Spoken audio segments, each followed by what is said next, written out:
I've noticed that while researching this unique case of white sheriffs protecting the life of a black man in their custody, there weren't many articles referencing this one of a kind case in America's history.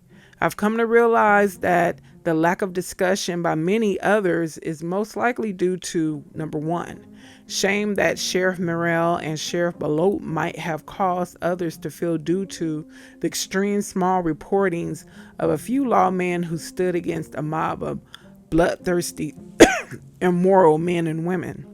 Two, people are just indifferent towards the occurrence. Three, people wanted the man to have been murdered. You have to wonder why there is so much talk about the 70 years that white men literally got away with murder, and not much talk about the two lawmen who refused to play along with their abominable game. Sometimes I feel like this.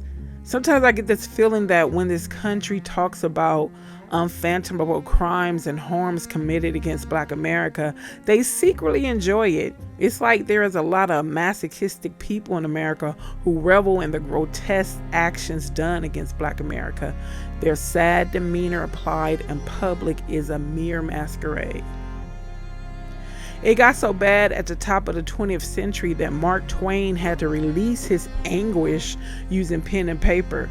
The Lyncherdome was Twain's way of speaking out and fighting against the barbaric, sickening crime of lynching Black Americans, mainly Black men. Twain's soul, his whole being, was disturbed by these mass, brutal, ghastly acts committed by immoral anti-Black racists in Pierce City, Missouri.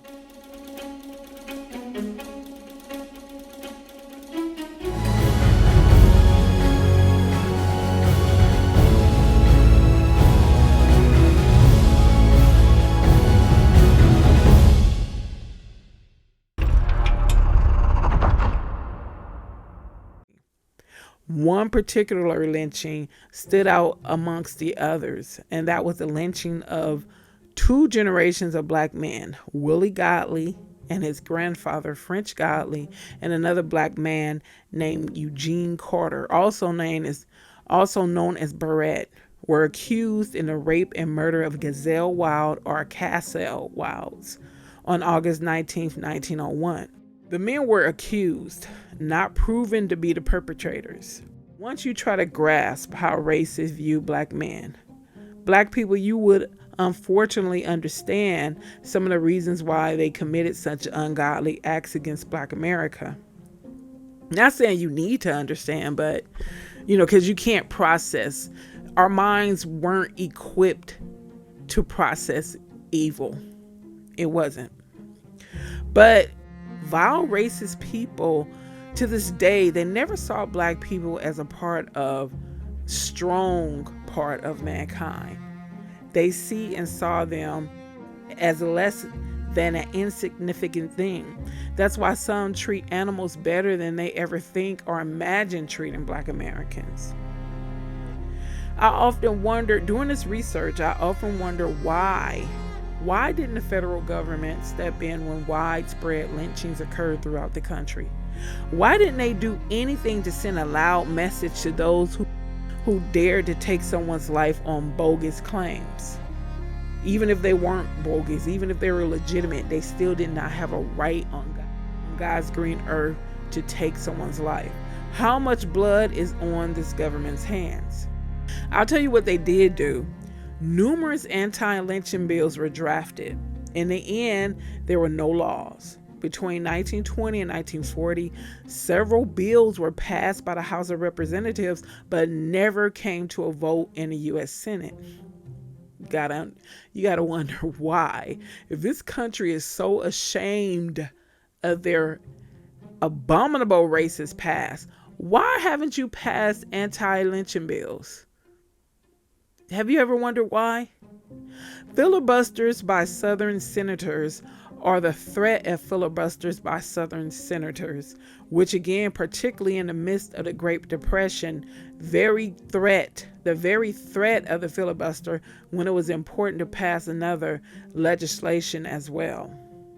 That threat was enough now to kill the various anti-lynching bills of that decade, says a professor, Sidikoff. Sorry if I said your name wrong.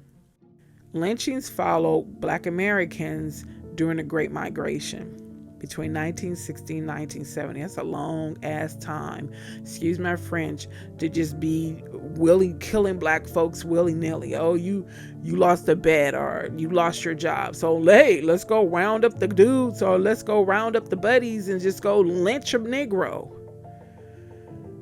Out of the American South were often perpetuated to enforce white supremacy and intimidate ethnic minorities, along with other acts of racial terrorism. A significant number of lynching victims were accused of murder or attempted murder. Rape, attempted rape, or other forms of sexual assault were the second most common accusations. It was often used as a pretext for lynching Black Americans who were accused of violating Jim Crow era etiquette or engaged in economic competition with whites. Does not make no difference. So, in other words, okay, first, Black people were accused of being inferior and lazy, dumb as animals. So therefore, they couldn't make their own money. They were incapable of building wealth and being independent. So when they start showing that they can do more than build wealth, they can actually be rich and build empires, then they were accused of competing with white folks, and then their lives were taken and businesses and wealth stolen. As they say, make it make sense. One study found that there were 4,000 okay, I'm stuck on that. You can't tell me that there are no white people who have unbiased ways of thinking for 1 second believe that what their ancestors and current family members have done in the past, like maybe 50, 60, 70 years ago, was okay. 4,467 total victims of lynching from 1883 to 1941. Of these victims, 4,027 were men, 99 were women, and 341 were unidentified gender, although likely male. I guess because they castrated them. But if they castrated them, they would be okay. Let me say, I don't know exactly how, because it was known that they had some fascination with the black male genitalia. 3,265 were black. Well, they still have a fascination about it. 1,082 were white, 71 were Mexican or Mexican descent, 38 were American, Indian, 10 were Chinese, and 1 was Japanese.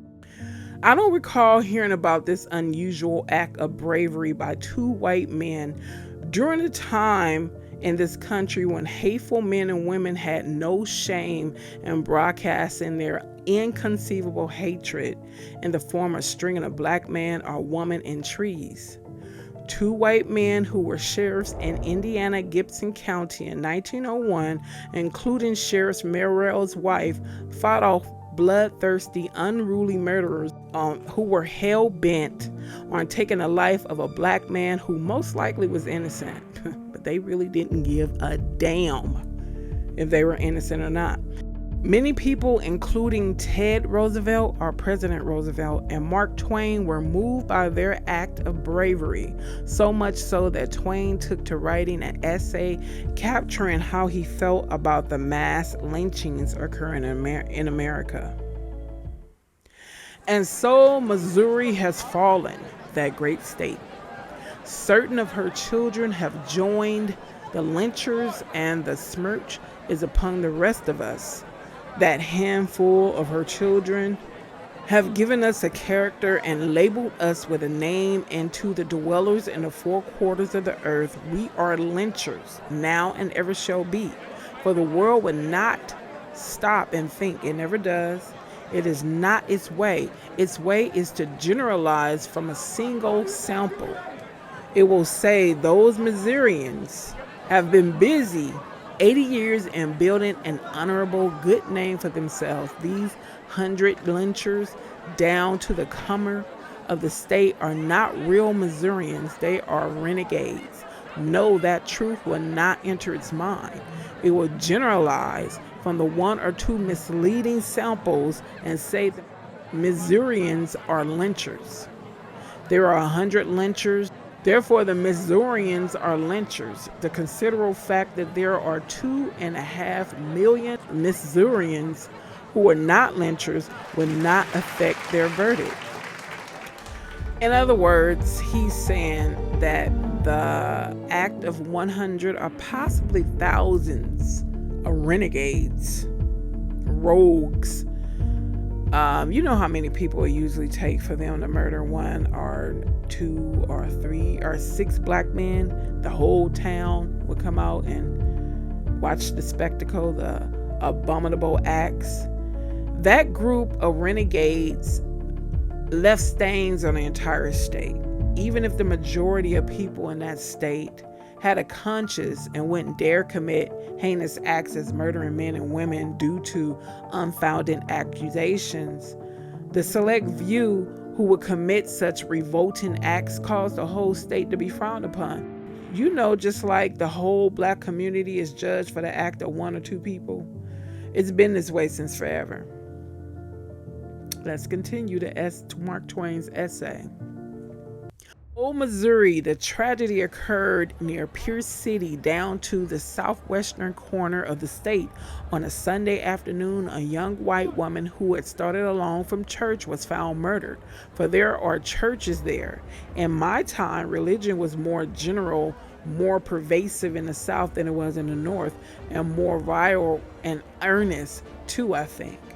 I have some reason to believe that this is still the case. The young woman was found murdered. Although it was a region of churches and schools, the people rose, lynched 3 Negroes, 2 of them very aged ones, burned out 5 Negro households, and drove 30 Negro families into the woods.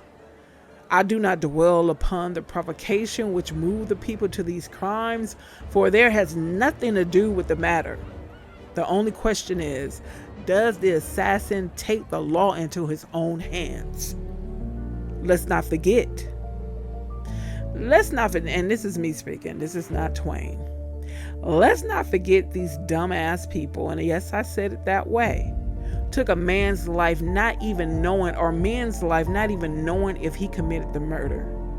I bet 1 penny that the woman was assaulted and killed. The woman was probably assaulted and killed by someone who looked like her. But of course, black men were blamed. How long have black men and women been a scapegoat? Damn. Damn. Let's continue with Twain. Lynching has reached Colorado. It has reached California. It has reached Indiana, and now Missouri? I may live to see a Negro burn in Union Square, New York, with 50,000 people present and not one sheriff visible, not a colonel, not a clergyman, not a law and order representative of any sort. This is what I have to say. Welp. In some ways, what Mark Twain foresaw did occur in March 2020 with George Floyd. Go figure. Folks, we shall continue.